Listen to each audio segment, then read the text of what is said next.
Cette vidéo est une petite vidéo pour vous expliquer comment est-ce qu'on lit les proportionnalités et sa représentation graphique.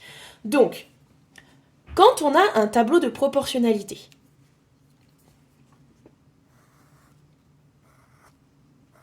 je vais faire un petit tableau rapide, d'accord? On va faire un tableau très très simple.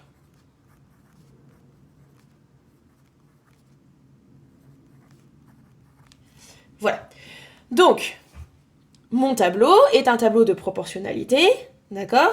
Donc, supposons que en haut, c'est en nombre d'articles, en bas, ce soit le prix. Et ben, chaque article va coûter 2 €, d'accord? En fait, pour passer de là à là, mon coefficient de proportionnalité, c'est 2. Très bien. Ce tableau, pour montrer qu'il est proportionnel, vous reprenez la vidéo où je vous explique comment montrer qu'un tableau est proportionnel, d'accord? Mais vous faites 10 divisé par 5, ah là là, ça fait 2. 30 divisé par 15, ah là là, ça fait 2. 40 divisé par 20, ah là là, ça fait 2. C'est le même nombre partout. Félicitations, le tableau est proportionnel de coefficient 2. Maintenant, comment est-ce que ça se traduit graphiquement? Donc, oui, on va faire un très très beau graphique sans règle. Regardez comme il est beau mon graphique. Donc, la première ligne, ça va être les abscisses. Et la deuxième ligne de mon tableau, ça va être les ordonnées. Pour rappel, les abscisses, c'est ce qui est horizontal. Les ordonnées, c'est ce qui est vertical.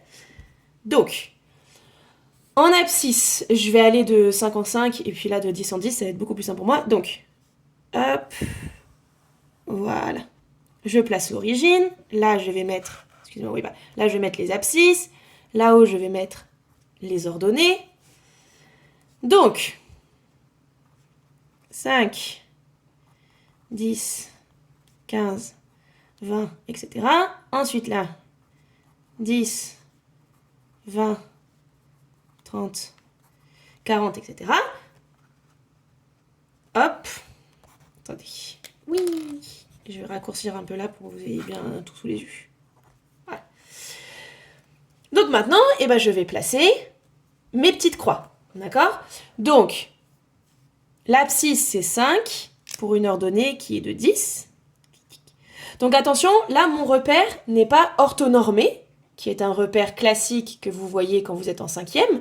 Là, il est orthogonal, c'est-à-dire que vous avez bien les axes qui sont perpendiculaires, ils sont orthogonaux, d'accord? Mais vous n'avez pas les mêmes unités en abscisse et en ordonnée. 1 cm ici, c'est 5, 1 cm là-haut, c'est 10. Hein. Donc il est orthogonal, ce repère. Maintenant, je continue. 30, c'est 15. Donc, 15 en abscisse me donne 30 en ordonnée. Et 20 en abscisse me donne 40 en ordonnée. Je prends une règle. Je vais relier tous ces points parce que le tableau est un tableau de proportionnalité. Les points doivent être parfaitement alignés. Et qui plus est, ils doivent être alignés avec l'origine. Hop.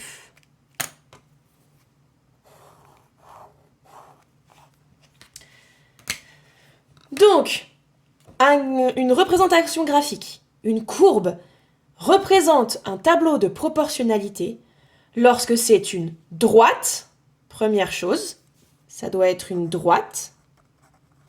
Tous les points doivent être alignés. Et pas n'importe quelle droite, elle doit passer par l'origine. O, c'est l'origine chez moi. D'accord? Donc, le tableau est un tableau de proportionnalité parce que quand je le fais quand je représente tous ces points dans un graphique, j'obtiens une droite passant par l'origine. Et si jamais vous avez une droite qui passe par l'origine, bravo, vous avez une situation de proportionnalité. D'accord? C'est réciproque. Avoir un tableau de proportionnalité, ça implique obtenir une droite passant par l'origine. Si on a une droite passant par l'origine, on représente une situation de proportionnalité.